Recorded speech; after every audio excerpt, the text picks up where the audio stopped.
It's been wet and rainy up here for the past few days, which is not exactly the kind of summer weather we had been hoping for.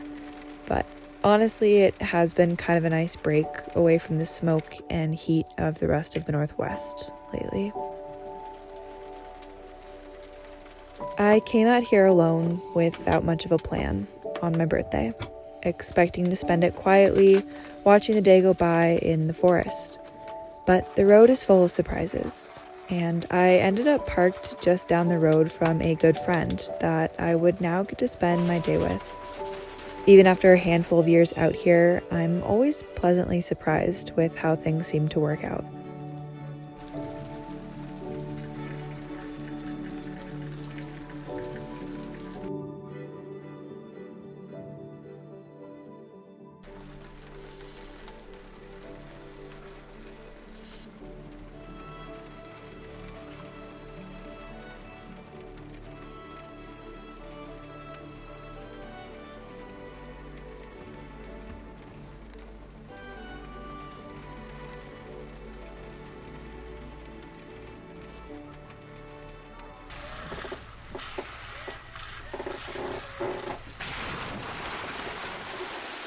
We are digging some major trenches out here today. It is freaking muddy. My goodness.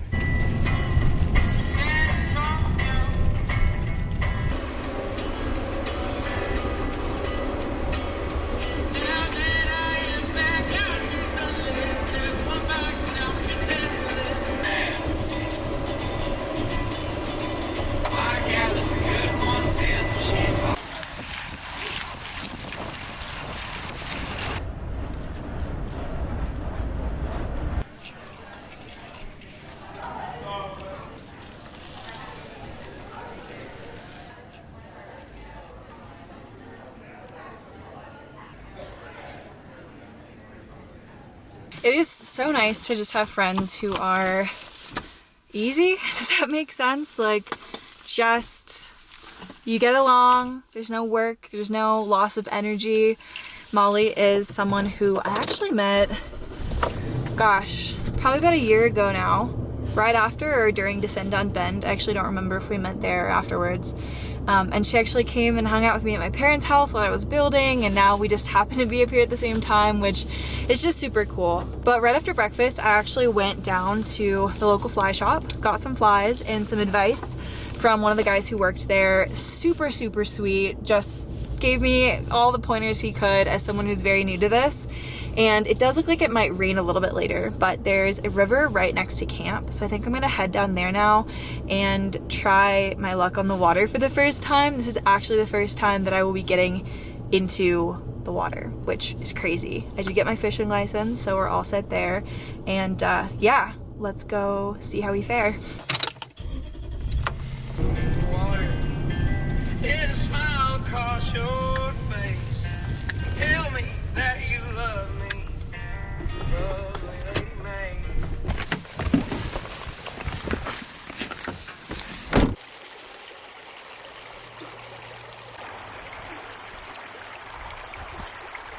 Okay, so I'm gonna be honest. This is probably / definitely not ideal conditions to be trying to learn how to fish in. It's raining pretty sporadically, like dumping and then dry. But I did chat to the guy at the fly shop about that and said, like, what do I do with this? And what he recommended was that I get these little guys or something along. This is a San Juan worm. You guys can see that. It's just a red string.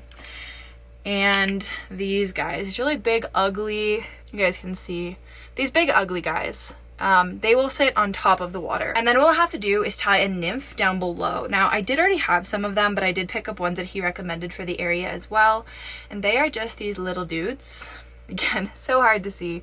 Very, very tiny, and they have basically just these little weights on them, so they will sink below the water. So what I need to do now, because I will be using my Tenkara today, we're gonna start super simple and not complicate this with line and a reel.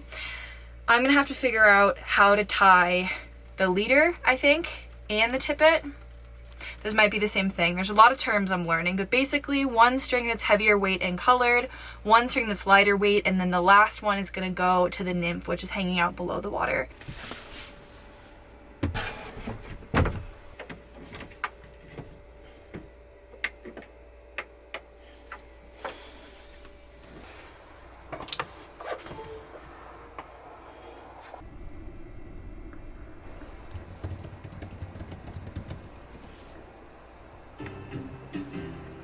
Hey everybody, I'm Drew. And I'm Tuna. But definitely watch out for trees, bushes, and buddies. Oh, come on. Hi, Drew. That's enough of that. It will become like second nature. You can start by looking for a fish. You might notice some rings on the water from fish rising to eat bugs on the surface, or maybe you spot one beneath the surface cruising around.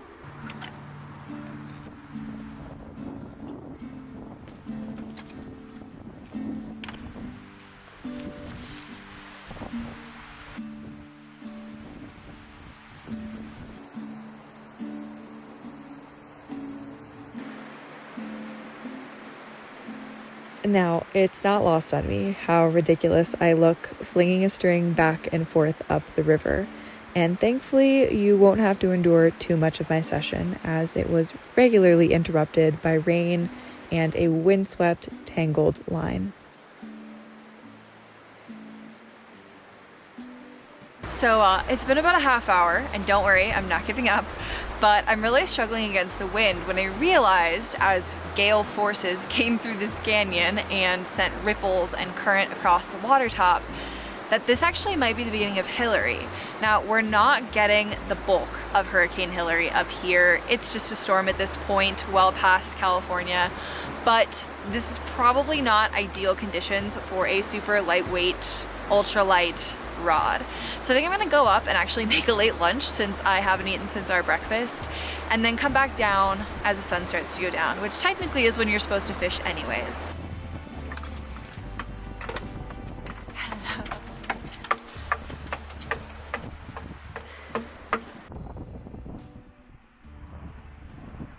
So it is blustering cold outside, and I really want a hot meal, but I don't have a lot of power left. And yes, my propane stove does work.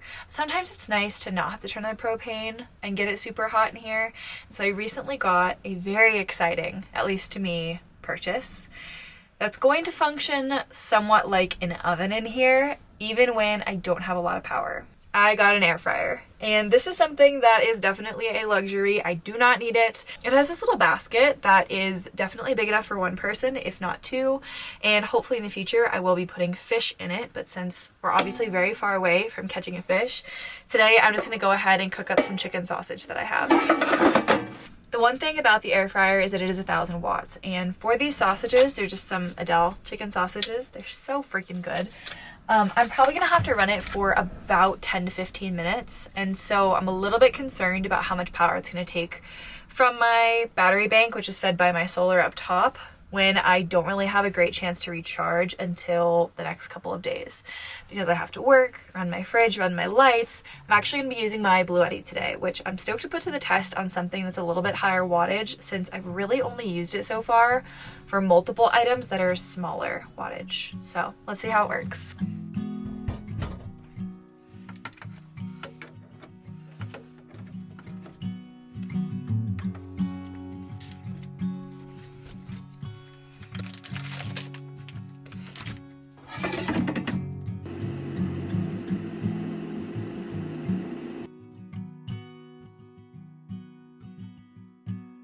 Now, while my lunch is cooking, I just want to take a moment to chat a little bit more about the AC180 and PV200 system and why I am such a big fan of it. Now, if you've been around for a minute, you know that I am no stranger to Bluetti. It is a brand and their products that I have used, tested, and honestly loved for over 6 months now, all the way back in the build when I put it to the test for an entire day and a half. And that was actually their smaller system. Since then, I've upgraded to the AC180 and PV200 system, which has not only increased my carrying capacity and the overall output for things like an air fryer, but also allows me to plug in up to 10 devices at once, which is wild. I don't even know that I have 10 things that I could necessarily plug in all at once, even if I tried. The 1800 watt load limit and over 100 amp hours of usable battery has been an absolute game changer, especially when I'm having rainy, intermittent, or this cloudy, rainy mix of weather that doesn't allow the solar up on top of my camper to charge effectively. Now, obviously it's a great backup system, but I don't use it for just that.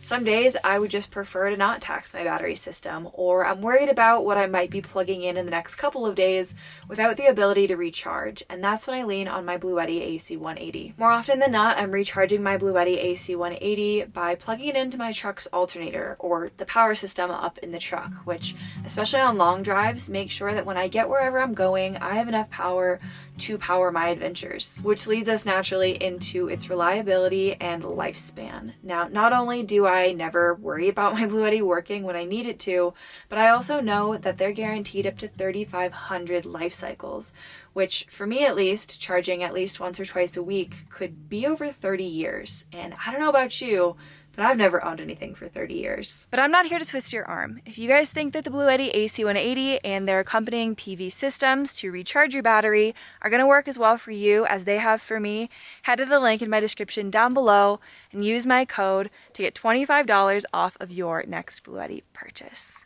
And weather's looking pretty good, so let's go check on lunch.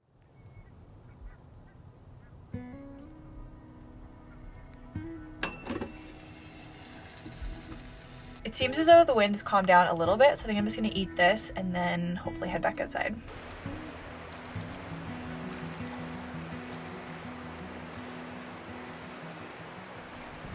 Unsurprisingly, the weather had not changed that dramatically in the hour or so that I spent in the camper, and so I continued to struggle with casting upstream and upwind, even losing a few flies due to my poor knot tying skills, and dropped my pole cap in the water.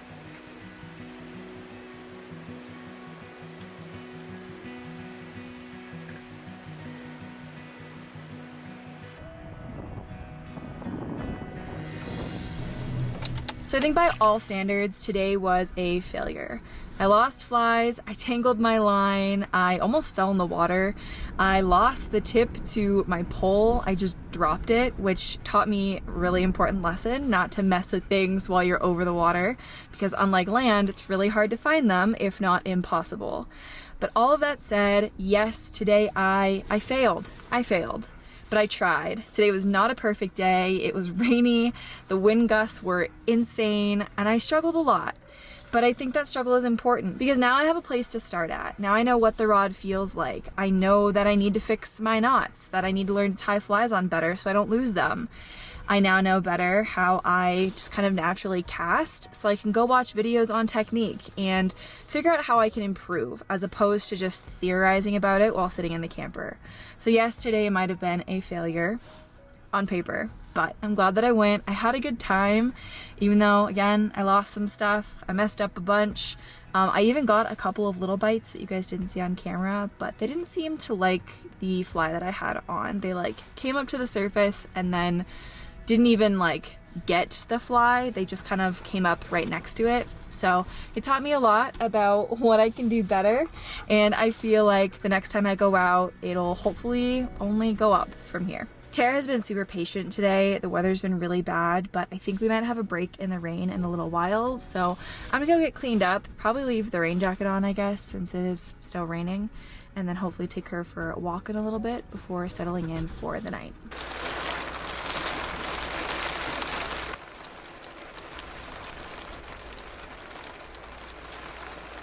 Well, this is turning into more of an evening walk than originally planned, so outfit change number 1,000,000. Good thing my hair is curly, because when it's messy, you just think it's curly. At least that's what I tell myself. That's a good girl. Yes, that's a good girl. Let's go. You know, I feel like, get the spin. I feel like I should have more to say about turning 27, but really and a couple of you have pointed this out, which I'm glad that it shows because I really do feel it. I just feel more like myself than ever. I feel more confident.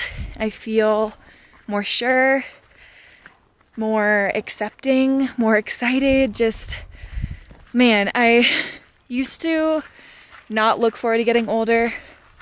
I think society just tells you that getting older is not a good thing, or that when you hit a certain age, you time out, it's all downhill from here. And I just really haven't found that to be the case for me yet. I know a lot of you are going to say, you're only 27. You got a lot of life to live ahead of you. And I know. But as someone who thought peaking was at 18, it's a welcome surprise, even if 27 is my peak.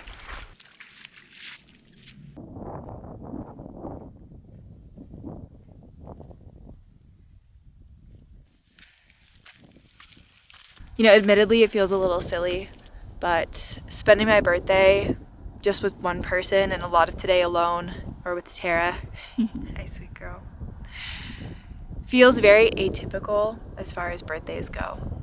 But admittedly, it also feels more right than, I guess, a lot of the birthdays I've had in recent years. And Tara's sitting in between the tripod right now, so if you guys fall over, I'm blaming her. But spending it in a burn scar, accidentally, that wasn't the plan. Spending it during a storm where rain is cleaning the earth, it feels like. Today feels much more like a reflection on the past year and a chance to think about what I want this next year to hold. And as I was just saying, I'm stepping into this new year of life, this 27th year, or I guess 28th year, feeling more me than ever. And that's all I could really ask for. You know, this year, just like any other, isn't going to be perfect. It's not going to be easy, I'm sure. There will be high points, there will be low points, there will be people who come into my life, people who might leave my life. And I guess I just feel more at peace with that than I ever have before. That element of change, the inevitable, knowing that it's coming and welcoming it with open arms. Even to myself, that sounds very woo-woo. But I really feel that way. That's really something that has been on my mind today. And so I don't really have a lot to say about 27 or about this 28th year, other than I'm so grateful for all of the people and the animals. Tara, be careful. All it takes is one chipmunk and you guys are going down. So I'll wrap this up. I feel grateful for all of you, for my family and friends, for the experiences that I get to have, for the privileges, for the hard work, for the sacrifices that sure I've put in, but also my parents, the people who love me, the people around me have contributed to allow me to live the life that I do. So thank you all so much.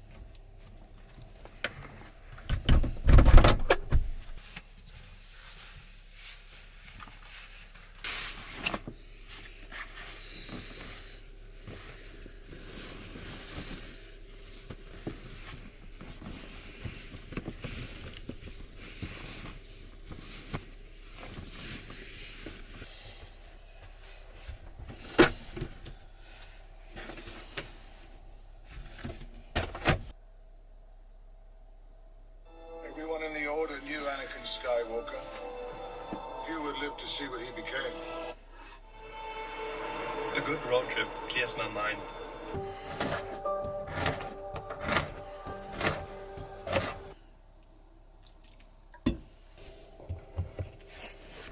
The summit we wanted to reach is called Stornabstenen.